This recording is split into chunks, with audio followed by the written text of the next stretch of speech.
na ako, pre, pero wala ka pa rin akong bahay.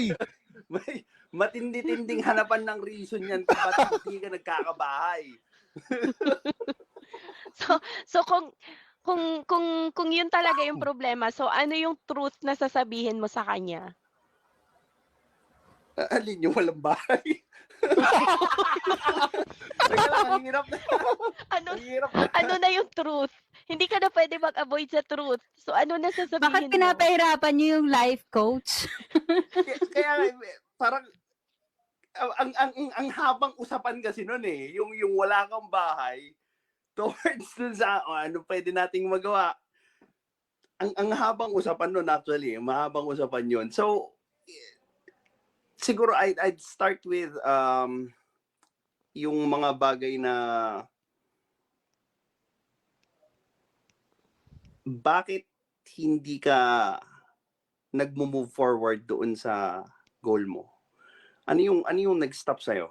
Ano yung mga habits, ano yung mga beliefs na naglilimit sa'yo or nag-stop sa'yo para mag-umusad tayo kahit yun lang yung hinihiling ko sa mga clients ko minsan eh. 1% better at a time. Ano yung nagpapahinto sa'yo nun? So, kailangan talaga namin makuha sa kanya. Sa kanila dapat manggaling yun, hindi sa akin. Kasi sila lang yung makaka-identify kung ano yung ginagawa nila, habits sila, ano yung nangyayari, ano yung pumipigil sa kanila para umusad. Yun. Pero even if you know the truth already, dun sa reason na wala siyang bahay. I know the truth. Alam mo na, pero hindi niya pa nare-realize. May idea ako. Oo, yan So, ganun. if may idea na ako doon sa reason kung bakit, kailangan niya nang mapunta doon sa admission. Kailangan mong i-admit na ito yung dahilan kung bakit hindi tayo umuusad doon sa goal natin.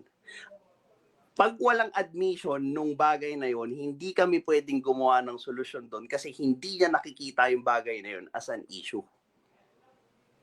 So that's how you deal. So you will just really So pag not hindi tell niya the nakita, truth. hindi masasolve. Yes, Hindi niya kasi nakita hindi issue sa talaga. kanya yun eh. Wala Ano ka ba? talagang Ano ba? bahay. Hindi. Ano ba? Halimbawa, hindi ko makita kung wala akong bahay.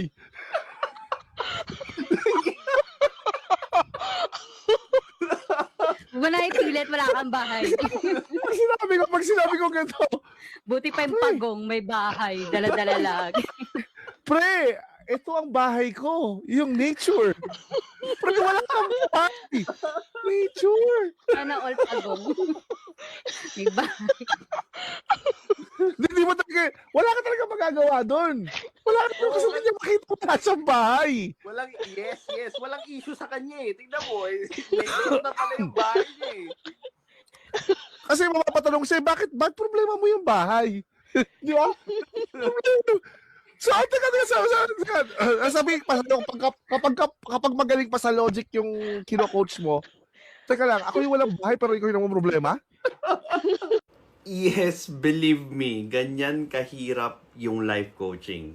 Because you try to uncover ano yung nagpunta doon sa client sa ganong klaseng sitwasyon at ano yung pwede nilang magawa sa kung anong meron sila. And simple pakinggan, but the steps are enormous. Well, this is your lifestyle coach, Mark. You could book a free clarity session so that we could check if we could work together towards our goal. Have a good day.